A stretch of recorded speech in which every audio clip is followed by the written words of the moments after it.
Shalom anak-anak, selamat pagi. Puji Tuhan, semua ada dalam keadaan sehat ya hari ini.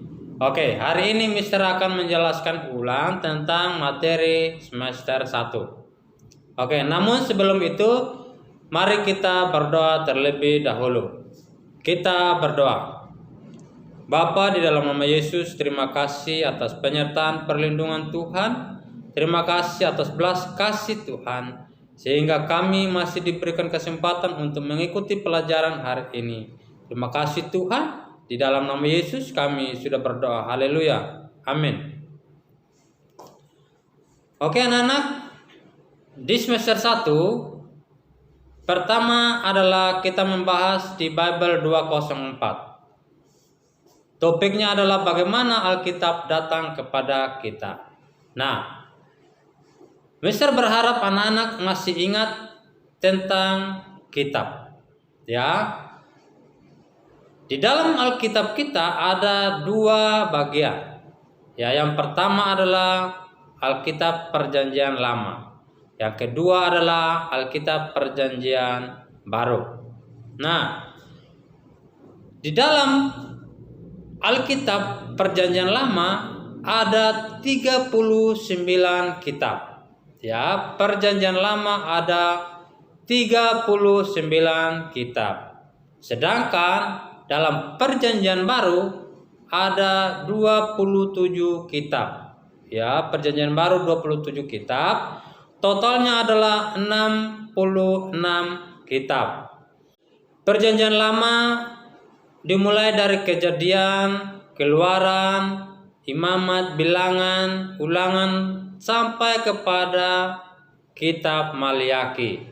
Sedangkan kitab Perjanjian Baru dimulai dari Matius, Markus, Lukas sampai kepada kitab Wahyu. Ya. Nah, anak-anak masih ingat juga tentang kitab Musa? Ya, kitab Musa, kitab sejarah dan kitab para nabi. Nah, anak-anak, kitab Musa adalah Kejadian, Keluaran, Bilangan, Imamat, dan Ulangan. Ingat ya, jangan sampai dilupakan. Sedangkan kitab sejarah adalah Yosua, Hakim-Hakim, 1 Samuel, 2 Samuel, 1 Raja-Raja, 2 Raja-Raja, 1 Tawarik, 2 Tawarik, Esra, Nehemia, dan Esther. Itu adalah kitab-kitab sejarah umat Allah. Ya. Dan kitab-kitab nabi juga ada. Ingat, kitab-kitab nabi adalah Yesaya, Yeremia, Ratapan, Yehezkiel, Daniel, Hosea, Yoel, Obadya, Yunus, Mika, Nahum, Habakuk, Sefanya, Sakaria, dan Maliaki. Ingat ya anak-anak, itu adalah kitab-kitab yang harus kita ingat. Karena kitab-kitab itu kita sudah pelajarinya ya. Nah, ada juga namanya bahasa asli dari Alkitab, yaitu di 204 ya. Bahasa asli Alkitab pertama kali digunakan adalah bahasa Ibrani. Dalam Perjanjian Lama adalah bahasa Ibrani. Perjanjian Baru adalah bahasa Yunani. Ya, ingat ya anak-anak, Perjanjian Lama bahasa aslinya adalah Ibrani, bahasa Ibrani. Sedangkan Perjanjian Baru bahasa aslinya adalah bahasa Yunani. Ya. Nah, bahasa-bahasa itu diterjemahkan oleh para penerjemah sehingga kita bisa membaca Alkitab kita sampai hari ini. Ingat ya, karena adanya penerjemah-penerjemah yang menerjemahkan bahasa asli dari Alkitab ke bahasa bangsa-bangsa, ke bahasa yang lain, sehingga sampai kepada Alkitab kita saat ini. Contoh, bahasa Indonesia, bahasa Inggris itu diterjemahkan oleh penerjemah-penerjemah yang mengerti tentang bahasa-bahasa asli daripada Alkitab. Nah, ingat ya anak-anak ya, ada juga bahasa setempat bangsa Yunani yang tinggal, bangsa Yahudi yang tinggal di Roma menggunakan bahasa setempat pada masa itu, yaitu bahasa Latin. Ingat, bahasa bangsa Yahudi yang tinggal di Roma, kerajaan Roma, menggunakan bahasa setempat, bahasa Latin. Ya, itu adalah bahasa-bahasa setempat.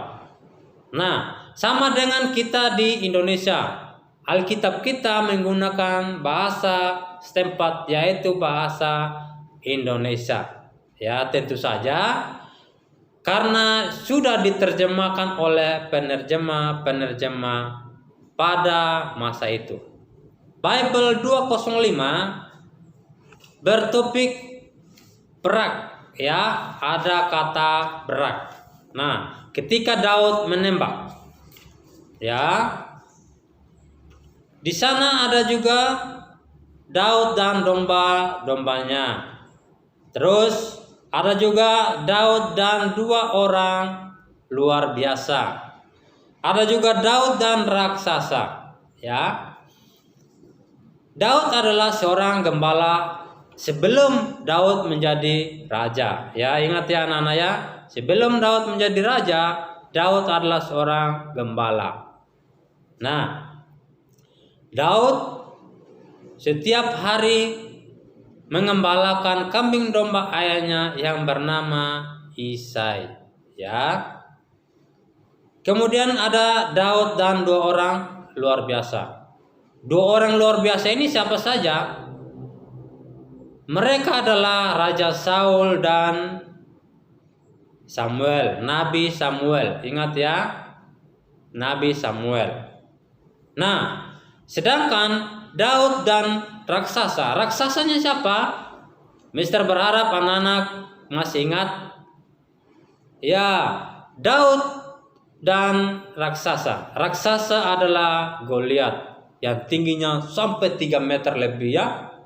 Ingat anak-anak, raksasa adalah Goliat, orang Filistin yang dikalahkan Daud di medan pertempuran.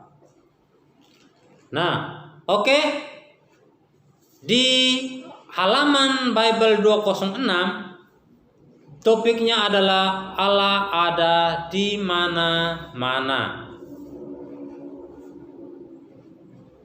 Semua bekerja dengan baik. Ya, Mister berharap anak-anak masih mengingatnya apa yang Mister sudah jelaskan beberapa bulan yang lalu tentang semua bekerja dengan baik. Ya, semua ciptaan Allah bekerja sesuai kehendak, sesuai rencana Tuhan. Ya, contoh tumbuhan, ada akar, ada batang, ada daun. Akar berfungsi untuk menyerap air dari dalam tanah untuk menyalurkan ke batang. Batang memiliki tugas untuk menyerap air dari akar untuk disalurkan ke daun, dan daun memiliki tugas untuk membuat makanan. Ya, semua bekerja sama. Semua bekerja dengan baik. Sama juga dengan kita. Kita memiliki tubuh, kita memiliki badan, tangan, kaki, kepala, punya telinga, punya mata, semuanya berfungsi dengan baik. Semua bekerja dengan baik. Itu semua sudah Tuhan atur, itu semua sudah direncanakan oleh Tuhan, sehingga semua ciptaannya bekerja sama dengan baik. Lalu ada juga memahami ciptaan. Yang pertama adalah keluarga.